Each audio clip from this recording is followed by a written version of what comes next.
Bonjour et merci d'être là. Moi, je vous amène au sud de la France, au Moyen Âge, et sur un sujet qui est complètement autre. Donc, pour commencer, du 12e au 14e siècle, les villes de France connaissent des mouvements d'affirmation de leur communauté.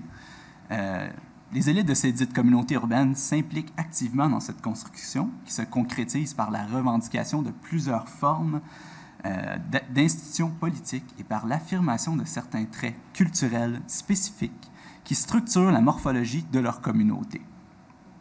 Ces institutions se font normalement reconnaître par le pouvoir royal en échange d'une pression fiscale exceptionnelle. Montpellier, qui a la particularité d'être une ville dont le seigneur change à plusieurs reprises, ne fait pas exception à ce phénomène. On peut cependant se demander quelle forme ce mouvement d'émancipation prend, mais surtout sur quelle structure sociale et culturelle cette nouvelle universitas se repose pour fédérer sa communauté. Sur ce sujet, je soutiens que le mouvement d'émancipation de Montpellier a su profiter des conjonctures du 12e et 13e siècle et d'une relation à la fois conflictuelle et coopérative avec le seigneur pour étendre son influence et contester la morphologie identitaire déjà présente. La création de l'universitas qui en résulte se structure autour de et à l'aide de méthodes légales et de traits culturels communs diversifiés. L'historiographie considère généralement que l'émancipation de Montpellier s'est faite de façon progressive et pacifique à partir du début du 12e siècle, inspirée par les travaux d'André Gouron. Ce paradigme est conditionné par le phénomène d'obtention du consulat grâce à une exportation du droit romain et du notariat par les cités transalpines. Pour faire court, les consulats apparaîtraient aux alentours de 1100 en Italie. Ils se diffusent ensuite dans les zones méridionales de la France vers 1130, de la vallée du Rhône vers l'ouest jusqu'à Aude. Par la suite, le consulat se développe de façon un peu plus disparate et reste généralement cloisonné au sud de la France pendant très longtemps. Si le parallélisme du développement du consulat et celui du droit romain et du notariat n'est plus à démontrer, il apparaît intéressant pour le questionnement d'aujourd'hui de se pencher aux particularités du cas montpelliérain, mais aussi sur l'agentivité de l'élite urbaine, sur la structuration politique de son universitas. Sur ce sujet, l'un des premiers marqueurs temporels déterminants est la révolte de 1141. Elle prend sa source dans les changements socio-économiques que connaît la ville, qui voit naître une nouvelle élite urbaine que l'historiographie nomme les hommes de Montpellier. Ces derniers ont engendré des désirs de transformation et d'espérance auxquels l'institution seigneuriale ne pouvait répondre. Concrètement, cette révolte commence par une émeute qui éclate au mois d'août 1141 et force Guilhem VI, seigneur de la ville, à se retirer dans son château de Latte. Loin d'être un simple acte de violence dans l'ordre seigneurial, cette révolte représente une première expérience pratique d'indépendance politique, notamment à travers la mise en place d'un consulat fonctionnel. Évidemment, au lendemain de leur défaite, en 1143, ce consulat va être aboli. Afin de répondre aux problématiques aux sources de cette révolte, les Guilhem permettent à une faction de l'élite urbaine d'accéder à une partie de la gestion de la ville. On pense notamment à l'apparition du statut de prud'homme durant la décennie 1180, qui regroupe des membres de la population qui reçoivent des privilèges particuliers et agissent en tant qu'auxiliaires du pouvoir seigneurial au sein de la vie politique de la ville. En 1196, la communauté reçoit aussi une première reconnaissance institutionnelle avec la création de la commune clôture. Dès le début, cette institution est autonome et ne rend pas de compte au pouvoir seigneurial, ce qui marque bien l'importance de cette institutionnalisation dans l'affirmation de la communauté. Elle figure notamment sur un des sceaux du consulat.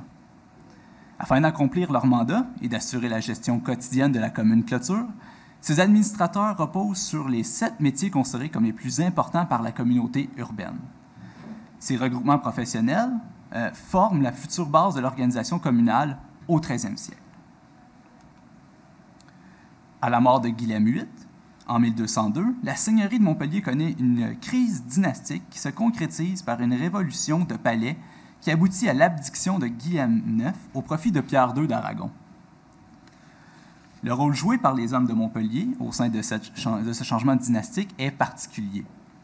À la suite de la révolte, en 1141, à 1143, une partie des hommes de Montpellier accèdent à des postes importants au sein du système d'administration urbaine, ce qui laisse plus de place au sein de ce système d'administration pour leur épanouissement. Malgré ça, la révolution de Palais, ainsi que la prise de la ville en 1204, n'aurait pas été possible sans la complicité d'une partie de la petite bourgeoisie issue des corporations de métiers.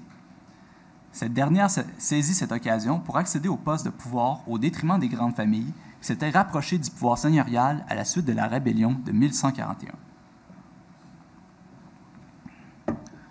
D'ailleurs, le nouveau souverain, Pierre II, est plus favorable aux revendications et aspirations de l'élite urbaine de Montpellier.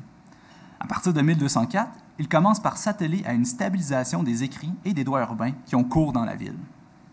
Cela permet à la communauté d'officialiser la présence des coutumes de la ville dans le domaine juridique et politique.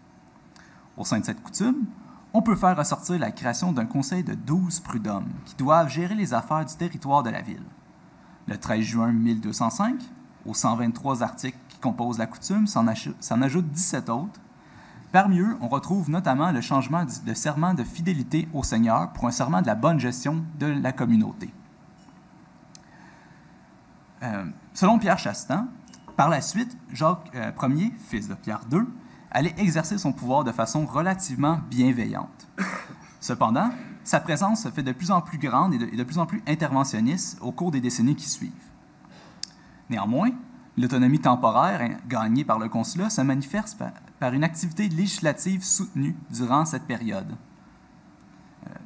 Le développement du droit urbain permet au pouvoir consulaire d'étendre son influence et sa domination sur la communauté de la ville. La coutume et les ajouts qui y sont faits participent, eux, à la mise en place d'un principe administratif représentant la vision du bien commun que l'élite bourgeoise s'en fait. Ces diverses formes légales d'assujettissement pratique permettent au consulat d'altérer l'identité de l'universitas et de participer à la création d'un corps urbain plus uniforme. Elles forment aussi un patrimoine commun qui permet de fixer ce qui correspond au commun profit et à l'utilité commune que les consuls doivent protéger. La formation de cette identité commune ne s'arrête évidemment pas aux simples aspects légaux et normatifs, mais elle est aussi construite par l'emploi de facteurs communs devenus mutuels au sein des diverses activités de la communauté. Parmi ces facteurs, on retrouve notamment une création mémorielle au sein des documents écrits, créés ou commandés par l'élite politique de la ville. D'ailleurs, dès le début du 13e siècle, Montpellier est connu pour la constitution d'une mémoire politique à travers la création de cartulaires. Ces documents consistent à des recueils de divers textes concernant les actions et décisions du consulat. À cet égard, dès 1221, le consulat donne à Salvatore de Antonessi la responsabilité de créer des fasces consulaires. Ces fasces sont essentiellement constituées d'une liste des consuls, du bailli, du nom des conseillers juridiques et de quelques notices sur des événements marquants. Fondamentaux pour un système reposant sur des charges administratives annuelles, ces fasces permettent de créer des marqueurs mémoriels qui structurent un moment précis de la narration de l'histoire du consulat et de son administration. À ces documents s'ajoute une série de courtes annales que l'on nomme les aveniements, développées dès les années 1260. Elles sont constituées d'une liste télégraphiée d'événements qui forment la base du récit historique de la communauté de Montpellier. Cependant, la validité de ce récit se concrétise par la fusion des fasces consulaires et des aveniements pour former ce qu'on nomme les chroniques romanes de la ville, au tout début du 14e siècle. On observe que les notices détaillées qui la composent s'enrichissent d'année en année, mais surtout que les récits qui est présenté est significativement altéré en fonction des tensions et enjeux politiques de la communauté. Pour citer Vincent Chalais, d'une certaine manière, il est possible de dire que les consuls se font désormais auteurs de leur propre histoire et de leur propre pouvoir en faisant de la rédaction des annales un véritable acte civique, aussi fondamental que fondateur, destiné à montrer la continuité de la communauté politique telle qu'elle existait alors, voire l'existence d'une communauté politique telle qu'elle n'existait pas encore. De ce point de vue, les annales urbaines reflètent dans leur composition et dans leur évolution même les avancées et les reculs de la puissance consulaire montpelliéraine, comme s'il existait entre le consulat lui-même et sa mise en mots et sa mise en récit une relation intrinsèque et quasi existentielle. Évidemment, le consulat ne se contente pas de mettre en place une mémoire collective officielle à laquelle la communauté peut se référer. Un autre facteur identitaire qu'on retrouve, c'est l'adoption de l'occitan comme une langue officielle du consulat de la ville en 1260. Pour autant, le notaire du consulat n'abandonne pas le latin dans la conception documentaire, mais semble plutôt concevoir une double production documentaire en latin et en occitan. Une étude des commandements de 1462 indique que les textes en latin sont émaillés de précisions juridiques, comme la date, la mention du prince régnant et une notification. Cela confère à ces documents une valeur probatoire pouvant être présentée lors d'un échange avec le pouvoir royal. Inversement, l'absence de ces particularités dans le texte occitan leur donne plutôt une valeur mémorielle. La première version, en latin, est créée pour l'usage du notaire, qui maîtrise le latin comme l'occitan, alors que la version occitane, elle aussi créée par le notaire, s'adresse aux clavers et aux consuls qui ne sont pas familiers avec le latin. L'importance de l'occitan au sein de la communauté montpelliéraine est symptomatique d'un attachement particulier à cette langue, que l'on retrouve aussi dans les chansons et plus largement dans la littérature méridionale. Le développement de cet attachement à l'occitan survient aussi suite à l'amnistie de 1258. Cet événement entraîne la modification des règles de la désignation des consuls, qui accordent désormais au souverain ou à son lieutenant un pouvoir de contrôle sur l'ensemble du processus. Choisir l'occitan est donc une forme de repli identitaire de la communauté qui permet au consulat de réaffirmer son universalisme face à la langue du roi, qui est le latin. Un autre trait commun que partagent les habitants de Montpellier est l'attachement particulier qu'ils vouent à la figure de la Vierge Marie, qui s'introduit notamment au sein des rites civiques. L'une des manifestations physiques de ce lien est l'importance accordée à la basilique Notre-Dame-des-Tables. C'est notamment à cet endroit que Pierre II concède à la communauté la charte de 1204, et le consulat utilise notamment la basilique pour exposer son pouvoir temporel. De plus, la figure de Marie est représentée dans l'un des manuscrits du Petit Talamu comme destinataire du dit recueil. Dans le même document, on retrouve un texte d'une messe votive fait en 1314 à Notre-Dame-des-Tables, qui insiste sur le rôle de Marie dans le maintien de l'unité de la ville, dans la protection de celle-ci. Cet emploi du symbole de Marie explique la raison du terme Talamu pour nommer les corpus de textes civiques du consulat, puisque c'est un terme qui désigne le corps de la Vierge Marie.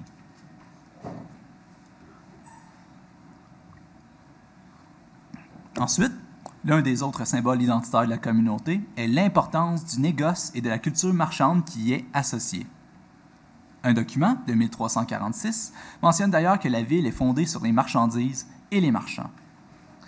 Dès la période des Guilhem, le commerce prend une place significative dans la vie de Montpellier du fait des affinités de la famille seigneuriale avec les pays du Levant, mais aussi du cosmopolitisme de la ville et du rapprochement forcé avec les Génois et les Pisans. À partir de 1204, on retrouve au sein de la coutume une volonté de protéger le commerce et la richesse de la communauté. On institutionnalise notamment un poste important de la gestion des affaires à travers le consul de mer en 1205. Au plan régional, on remarque d'ailleurs qu'au sein des réponses que les États du Languedoc font aux demandes du roi, la chose publique et la recherche du bien commun qui est lié sont associés aux activités commerciales, aux possibilités d'enrichissement et aux possibilités d'enrichissement personnel. Il faut dire que l'activité des négociants montpelliérains représente une part notable des ressources pouvant être prélevées et consacrées pour le bien commun de la ville de Montpellier. Cette prépondérance explique l'importance de certains métiers liés au commerce dans l'équilibre politique, mais aussi du système de marchands au sein des discours et décisions politiques. Pour terminer, on peut observer que la révolte de 1141-1143 permet aux habitants de la ville de connaître une première expérience d'affranchissement politique et de compréhension de la réalité d'organisation de la communauté à travers un premier consulat. Elle force aussi le pouvoir seigneurial à répondre davantage aux transformations sociales de la ville et à affirmer la structure administrative de celle-ci. Les prud'hommes profitent par la suite de la révolution de Palais de 1204 pour se débarrasser de ceux qui s'étaient rapprochés du pouvoir seigneurial des Guilhem et établir temporairement un partenariat plus privilégié avec Pierre II. La même année, Cette relation permet à la ville de stabiliser le droit judiciaire et politique de la ville à travers la création d'une coutume reconnue par le pouvoir seigneurial. Elle officialise notamment la création d'un deuxième conseil chargé de la gestion des affaires locales. La relative indépendance acquise pendant la brève période d'autogestion de la ville de 1206 à 1230 se manifeste par une activité législative soutenue et entraîne avec elle la domination du consulat sur la communauté de la ville. Cette affirmation d'une universitas devait se structurer autour d'un corps urbain relativement uniforme, dont la morphologie devait se définir à l'aide de méthodes légales et normatives, d'une mémoire commune formée notamment par les chroniques romanes, d'une affirmation linguistique à travers l'adoption de l'occitan, d'un symbole religieux particulier, soit celui de Marie, mais aussi à l'aide d'une culture dite marchande qui devait toute s'imposer durant la décennie qui suivirent. Merci.